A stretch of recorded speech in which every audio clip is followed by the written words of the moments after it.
Olá pessoal, tudo bem? Professor Eduardo Galante para dar sequência no nosso curso. Mais do que isso, pessoal, vamos falar sobre o Estatuto da Criança e o Adolescente, mas de uma maneira que você possa então captar as mensagens e com isso, transformar em ideias, levar isso para a nossa prova, gabaritar as questões, passar no concurso e chamar o professor Eduardo Galante para um mega churrasco, beleza? Então, é com essa alegria, com essa motivação que eu os convido a falar mais um pouquinho sobre o Estatuto da Criança e o Adolescente. Vamos lá? Simbora com o professor, chegou a hora de informação.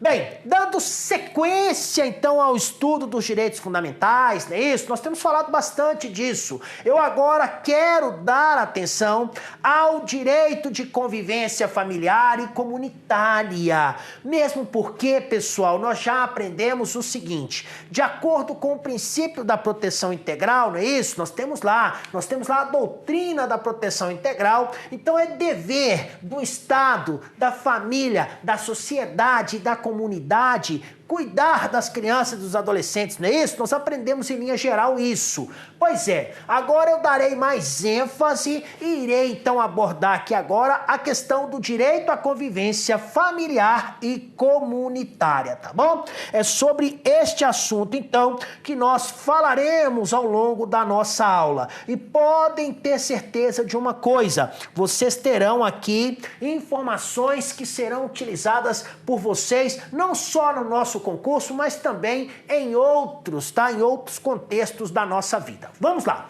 Vamos iniciar com algumas informações gerais sobre esse direito de convivência. O que é esse direito de convivência? Como é que ele se materializa no nosso contexto? Então, olha só, nos termos do ECA, pessoal, é direito da criança e do adolescente ser criado e educado no seio da família. Opa! Isso aqui, gente, é o que mais me interessa no momento. Significa dizer o seguinte, regra, lugar de criança e de adolescente é com o seu familiar, é com a sua família. Então, a regra é clara. Aqui nesse caso específico, nós não podemos esquecer, tá bom? Agora, esta é a regra, mas como nem sempre a regra será possível ser cumprida, naquelas exceções, então nós temos questões excepcionais. Nesta oportunidade, então a criança poderá, e o adolescente ser colocado em uma família substituta.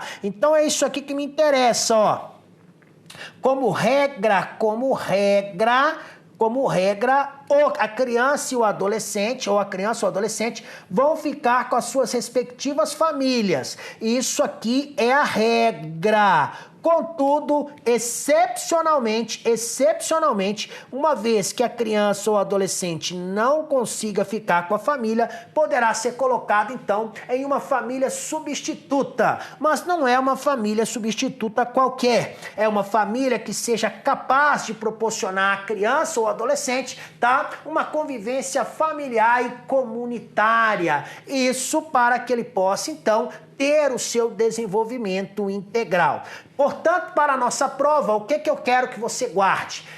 Regra, lugar de criança e adolescente é com a sua família, com a sua família. Excepcionalmente, quando eu falo família, viu, gente, aqui eu falo a família natural, a família biológica.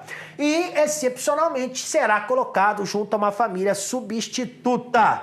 Bem, nesse contexto, às vezes nós temos um período de transição. Por exemplo, uma determinada criança ou adolescente não consegue naquele momento estar com a sua família natural, mas também ainda não está com a sua família substituta. Nesse período, então, é normal, por exemplo, que ele faça parte de um programa de acolhimento familiar. Então, olha só o que diz aqui.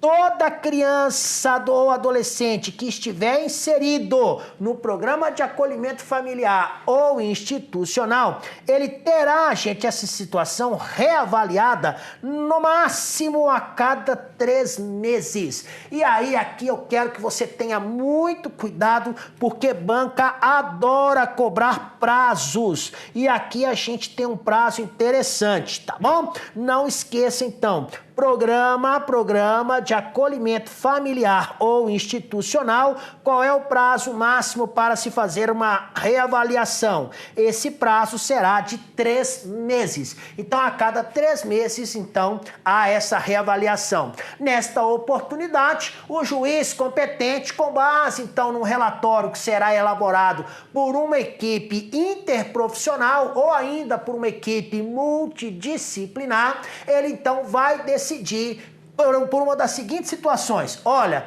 é o caso desta criança ou deste adolescente ser reintegrado à sua família ou não? É o caso de colocá-lo em uma família substituta. Daí a necessidade desta reavaliação. Então, após esta reavaliação, o que vai acontecer? A autoridade judiciária, então, vai, no caso ali, decidir se é o caso daquela criança, então, ser reintegrada, aquela criança ou adolescente, ser reintegrada à sua família ou então ser colocada em uma família substituta. Beleza? Então, as ideias iniciais mais importantes nós já temos no que diz respeito ao direito à convivência familiar e comunitária. Vamos avançar. A permanência da criança ou adolescente em um programa de acolhimento institucional, gente, não poderá ser superior a 18 meses. Então, o máximo que uma criança e um adolescente irão permanecer no acolhimento institucional será o prazo de 18 meses. Lembrando que a cada 3 meses da sua chegada, a cada 3 meses, o juiz, então, vai reavaliar aquela situação e vai ver se é o caso de reintegrar aquela criança à sua família ou se é o caso de colocá-la em uma família substituta. Portanto, mas isso não pode, essas reavaliações não são infinitas. Por isso mesmo que o nosso, então, ECA já disse, olha, 18 meses é o tempo máximo que uma criança ou adolescente irá permanecer, então, no acolhimento institucional. Esta é a regra. Qual é a exceção? Pode ser que uma criança ou um adolescente fique mais de 18 meses? Sim, o nosso ECA não ia fugir aos princípios da proteção integral, a não ser que tenha necessidade, tá? Então, a não ser que seja algo que justifique, relevante, mesmo assim, deverá ser fundamentado pela autoridade judiciária. Então, para a prova, lembrem-se do seguinte: acolhimento institucional, qual é o máximo que uma criança ou adolescente vai permanecer por lá? 18 meses. Pode ficar mais? Como regra, não. Mas, excepcionalmente, desde que haja uma decisão fundamentada da autoridade judiciária diante de um caso relevante, sim. Olha, a manutenção ou a reintegração da criança ou adolescente à sua família, ela tem, gente, preferência em relação a qualquer outra providência. É aquilo que eu falei para você, gente. Olha, é aquilo que eu falei para vocês. Lugar de criança, lugar de adolescente é com a sua família, com a sua família natural, é com a sua família biológica. Então, isso aí só não será assim em uma excepcionalidade, mas a regra diz o contrário. É que a manutenção, então, é a reintegração da criança, o lugar desta criança, deste adolescente, é com a sua família. Será garantida ainda, olha só que interessante isso aqui, será garantida a convivência da criança e do adolescente com a mãe ou com o pai que estiver privado de liberdade. Então, se a mãe daquela criança ou daquele adolescente estiver presa ou se o pai estiver preso, nós sabemos que há um sistema de visitação e logo estas crianças terão acesso a estes locais. Então, nós não vamos privar estas crianças, esses adolescentes, de manterem contato com os seus respectivos familiares, com os seus pais, tá bom? Então serão feitas visitas, nestas visitas estas crianças e adolescentes irão comparecer, tá bom? E mais, para tanto, sequer vai depender de autorização judicial. Então, por exemplo, vamos supor que uma determinada criança de 3 anos, o pai dela está preso. Ela vai precisar de uma autorização do juiz para ir visitar o pai? Não, gente, de jeito nenhum.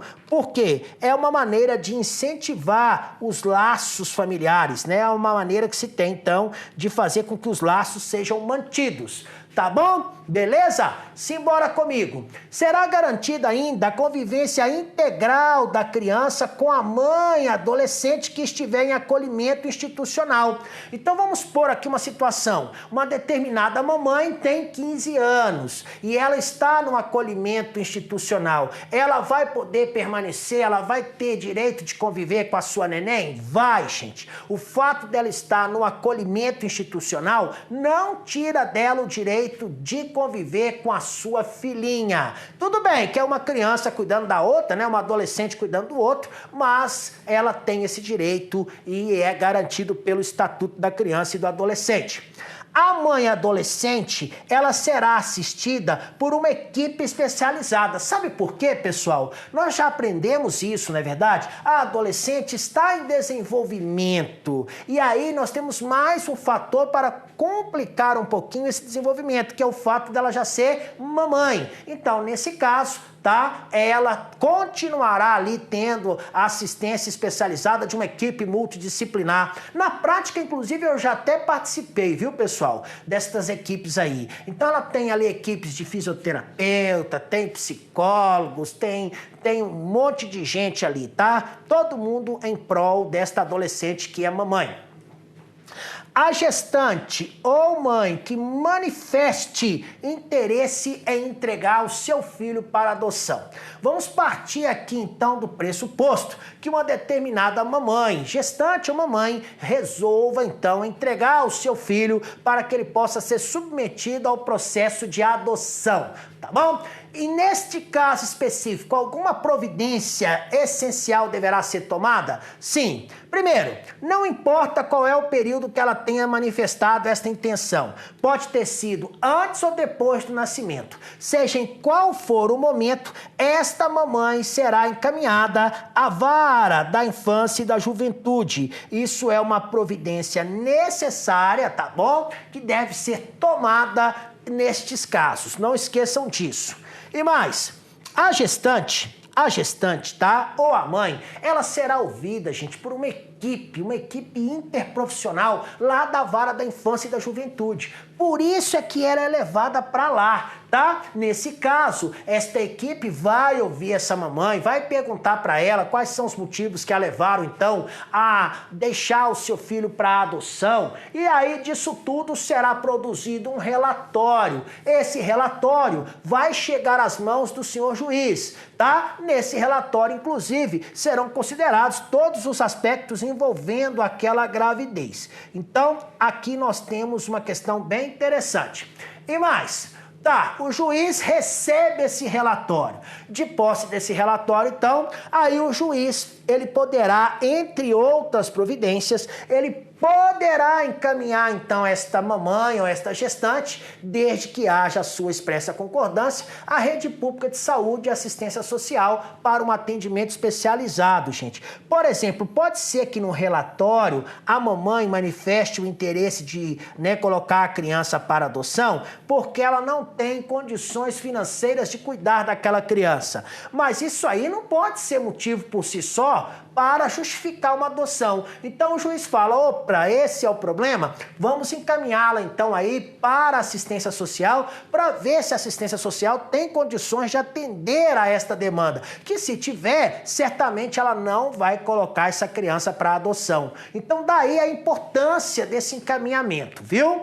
A busca, tá? A família extensa, ela tem um prazo para isso, 90 dias, e poderá ser prorrogável por mais 90. O que é essa família extensa? É aquela que é composta por outros familiares do mesmo tronco biológico. Por exemplo, o vovô, a vovó, tios, irmãos, entendeu? Então é procurado ali alguém que é da família e ali, evidentemente, a ideia é, se houver condições, que aquela criança permaneça ali no seio da família, no seio da família extensa. Tem família que tem condições de fazer isso, tem outras que não. Mas, nesse caso, é recomendável e é necessário, de acordo com o nosso ECA, que se busque esta família extensa. Quem é que não conhece um caso desse, né, pessoal? Todos nós conhecemos um caso desta natureza.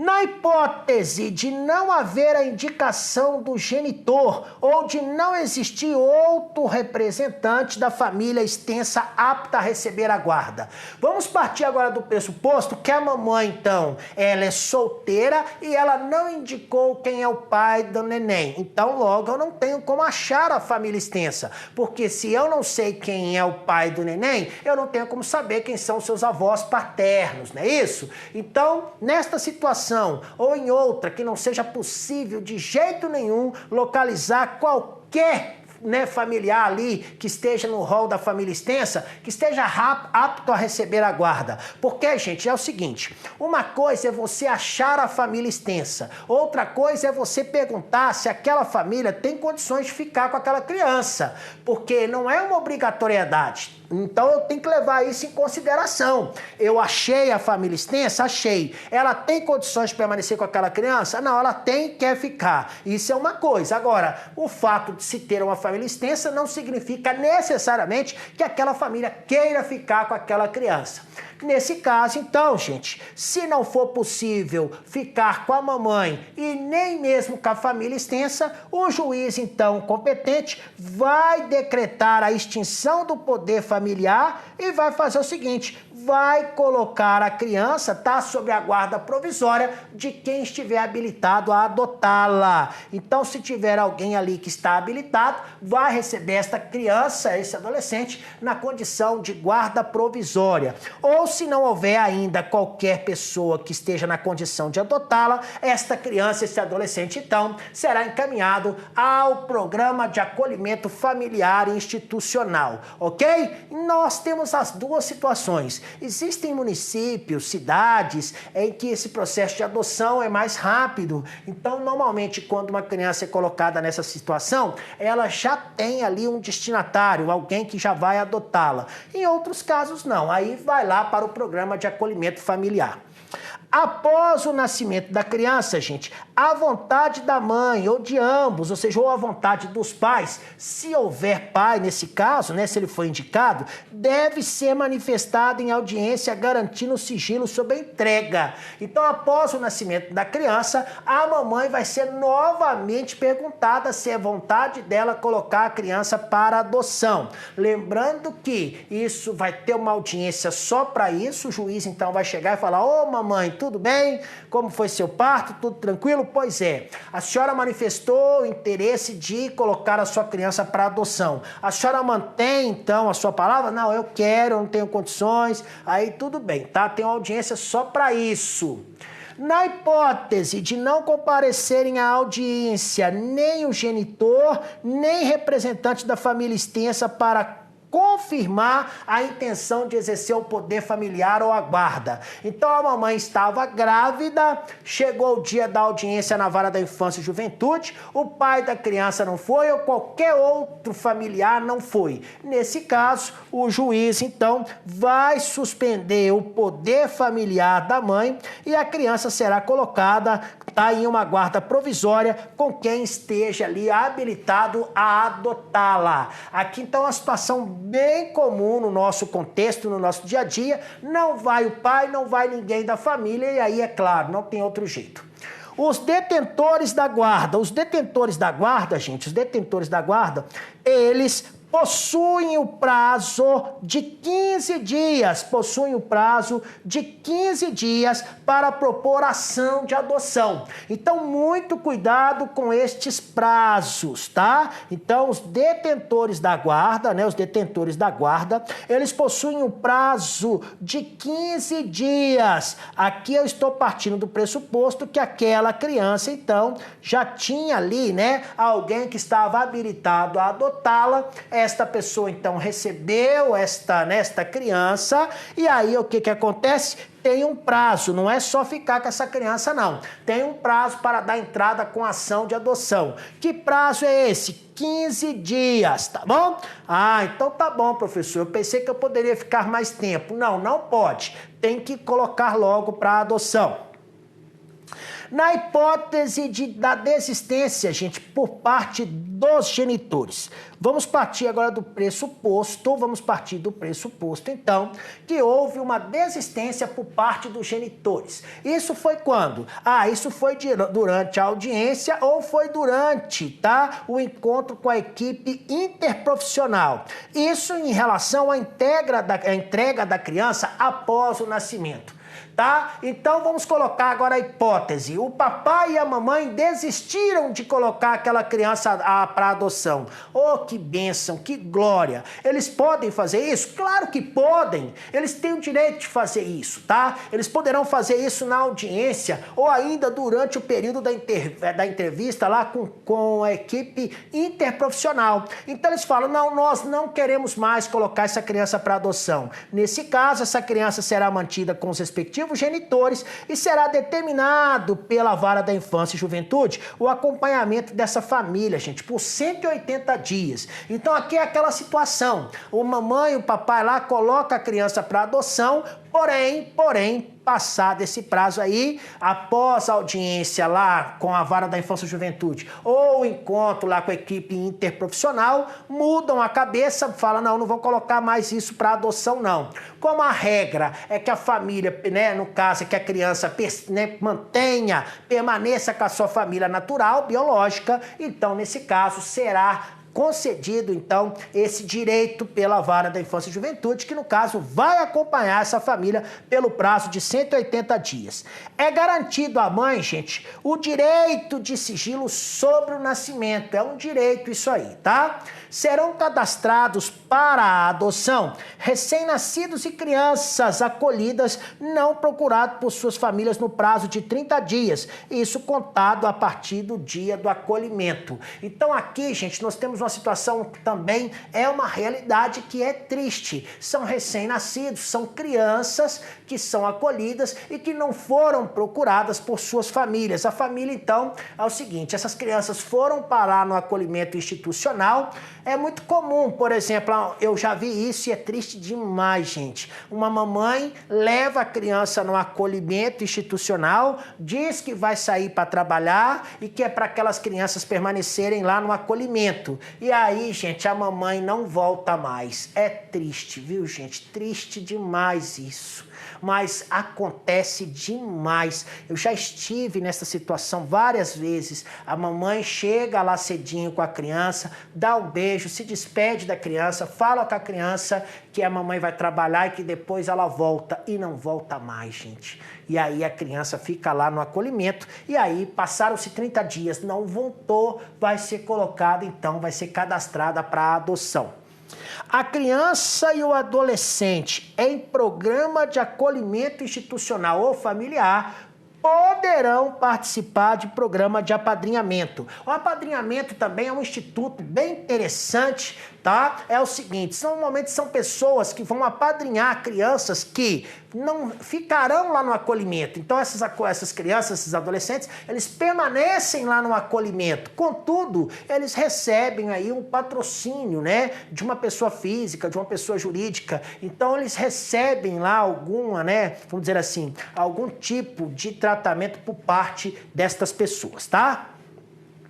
Então, o que é esse apadrinhamento? Qual é o melhor conceito desse apadrinhamento? É o seguinte, é uma forma de se estabelecer e de se proporcionar à criança ou adolescente vínculos externos à sua instituição para fins de convivência familiar e comunitária, gente, além de colaborar com o seu desenvolvimento. Olha que legal. Então, a criança, ela, nesse caso de apadrinhamento, ela vai permanecer nesse acolhimento institucional, mas num determinado dia, num determinado evento, esta criança ou este adolescente, tá? Ele então terá ali, de alguma maneira, esse vínculo externo à instituição à sua disposição. Então, ele está lá nesse acolhimento e alguém que é de fora, então, faz isso, mantém contato com ele para que ele possa, então, se desenvolver. O Quem poderão ser os padrinhos e as madrinhas? Pessoas que sejam maiores de 18 anos, que não estejam inscritas no cadastro de adoção. E aqui nós temos um detalhe que é muito cobrado em prova. Não podem ser inscritas no cadastro de adoção. Então, para ser padrinho e madrinha, não pode fazer parte desta relação, tá? E mais, devem cumprir outros requisitos do programa de apadrinhamento. Pessoas jurídicas podem apadrinhar a criança e o adolescente? Sim, claro que pode. Aqui não há qualquer objeção nesse sentido. O perfil da criança ou do adolescente a ser apadrinhado, ele será definido, gente, no âmbito de cada programa de apadrinhamento. Agora, a ideia é dar preferência no apadrinhamento para crianças e adolescentes que tenham remotas possibilidades de reinserção familiar ou de colocação em família adotiva, tá bom? Então estabelece-se uma prioridade. Os programas e os serviços de apadrinhamento que sejam apoiados pela Justiça da Infância e da Juventude, eles poderão ser executados por órgãos públicos? Sim, mas também poderão ser executados por órgãos públicos ou também por organizações da sociedade civil. Então a execução não ficará tão somente a cargo do Estado. Se ocorrer a violação das regras de apadrinhamento, vamos partir do pressuposto então que alguém tenha descumprido estas regras. Neste caso, gente, os responsáveis pelo programa e pelos serviços de acolhimento deverão imediatamente notificar o juiz lá da Vara da Infância e Juventude, justamente para que ele possa tomar essas providências, tá bom? Os filhos, tá? Havidos ou não da relação de casamento ou ainda por adoção, eles têm os mesmos direitos e qualificações. Não pode haver quaisquer designações discriminatórias em relação à filiação. Então aqui eu tenho uma outra situação muito interessante que é aquela, esse filho aqui é o adotado. Não, gente, pelo amor de Deus. Por exemplo, no seio da minha família, né, a minha irmã Úrsula, ela é minha irmã. Eu jamais irei apresentar a minha irmã como, esta aqui é minha irmã adotada, a Úrsula. Não, ela é minha irmã. Eu não tenho qualquer tipo de discriminação com ela e ninguém pode ter. O ECA garante isso à criança e ao adolescente. O poder familiar, gente, ele será exercido em igualdade de condições pelo pai e pela mãe, viu? Então aquela história que, no caso aí, o poder familiar fica ele todo ou só com a mãe ou só com o pai, a regra diz o contrário. É que há uma igualdade, tá? Entre o pai e a mãe. Evidentemente que se houver alguma divergência nesse sentido, poderá então ser solicitada ali, né, a questão da presença do judiciário. Mas para a prova, guardem esta ideia. Poder familiar será exercido em igualdade de condições pelo pai e pela mãe. Olha, aos pais, gente, incumbe o dever de sustento, guarda e educação dos filhos menores. Então, aqueles que assim o desejam, os verdadeiros, né, os pais, eles têm o dever de sustentar, de guardar e de educar os seus filhos, tá bom? Então, não esqueçam desta ideia principal. A mãe e o pai, ou ainda os responsáveis, têm direitos iguais e deveres e responsabilidades compartilhados no cuidado da educação, né, e da educação da criança. Então, pessoal, aquela ideia que a obrigação de cuidar da criança é só da mãe ou que a obrigação de sustentar a criança é só do pai, não existem, tá? Então, todos, a mãe e o pai, têm direitos iguais e deveres e responsabilidades compartilhados no cuidado e na educação da criança. Então, cuidado e educação serão, então, ali, né, no caso, serão itens, serão... Tudo isso aí será, no caso, competência do pai ou da mãe, do pai, da mãe e dos responsáveis. A falta ou carência de recursos materiais. Isso aí é motivo para que, então, haja perda ou a suspensão do poder familiar? Não. Já pensou, gente? Se fosse assim, pobre não ia poder ter filho. Então, o fato de haver falta ou carência de recursos materiais, isso por si só não constitui motivo para perda ou suspensão do poder familiar. Ligue o seu radar da aprovação. Esta dica aqui cai bastante em prova.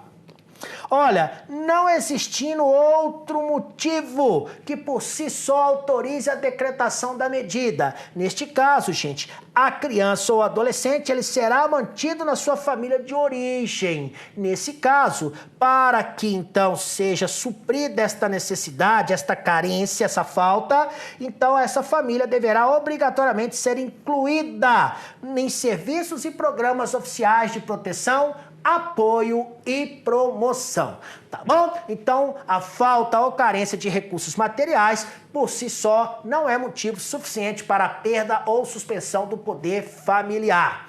E mais, a condenação criminal do pai e da mãe, isso aí implicará a destituição do poder familiar? Não. Como regra, não. Mas como toda regra tem sua exceção, aqui também não é diferente. Então, o fato do pai ou da mãe serem ali, vamos colocar ali, né, haver condenação criminal em relação a qualquer um deles ou a ambos, isso não vai destituir o poder familiar. Agora, quando é que este poder familiar poderá ser destituído? Na hipótese de condenação por crime doloso, sujeito à pena de reclusão, contra outro igualmente titulado mesmo poder familiar ou contra o filho, filha ou outro descendente. Aí também, né, gente? Por exemplo, o pai tenta matar a mãe e tenta também cometer um crime contra o filho. Aí, nesse caso, não, né, gente? Nesse caso aí, certamente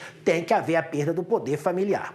A perda ou a suspensão do poder familiar, quem é que pode decretar isso? Só juiz. Só o juiz é quem decreta a perda do poder, a suspensão ou a perda do poder familiar, tá bom? Para a prova, aguarde esta ideia e você será, então, abençoado. Para que a gente possa ratificar nossas ideias, tem aqui 3 questõezinhas bem rapidinhas, bem simplesinhas, para que vocês então possam praticar comigo. Olha essa primeira questão. Conforme o ECA, a convivência familiar e comunitária é um direito fundamental de toda criança e adolescente.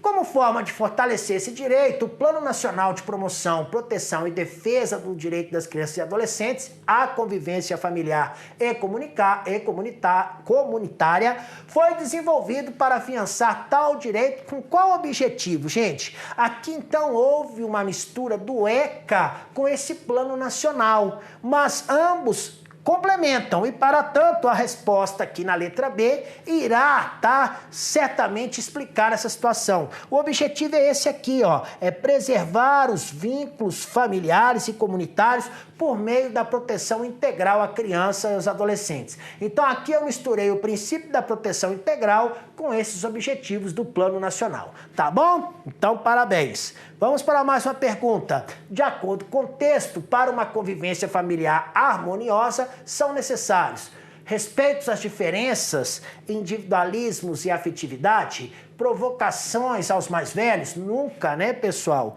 Ânimos acalmados, respeito à afetividade, sim, tudo isso deve ter no seio de uma família. Busca da felicidade, hostilidade nunca. Cultivo de mágoas, nunca. Distanciamento, nunca. Tá bom? Provocações aos mais velhos, nunca. Individualismo, nunca. Logo, a única resposta correta, letra C. E, por fim, uma última questão, o Estatuto da Criança e do Adolescente, no que concerne o direito à convivência familiar e comunitária, estabelece o seguinte, gente, carência de material e falta de recurso são motivos para a perda ou suspensão do poder familiar? Não, não são, nós acabamos de aprender. A permanência da criança e do adolescente em programa de acolhimento institucional será impreterivelmente resolvida em 12 meses, não são 18 meses. Somente os filhos havidos na relação do casamento terão os mesmos direitos. Não, acabei de falar, os adotados também. O poder familiar, em caso de separação conjugal, será concedido, quando houver discordância, ao cônjuge que primeiro recorrer à autoridade judicial. Não tem nada disso, será repartido entre eles. A manutenção e a reintegração da criança ou adolescente, a sua família terá preferência em relação a qualquer outra providência, caso em que a família será incluída no programa de orientação e auxílio. Verdade, lugar da família, né? O lugar da criança é com a sua família biológica, com a sua família natural. Portanto, letra E. Pessoal, Com isso, chegamos ao fim da nossa aula, uma aula rica, cheia de informações. Espero que vocês tenham gostado. Fiquem com Deus. Até a nossa próxima aula. Tchau, tchau.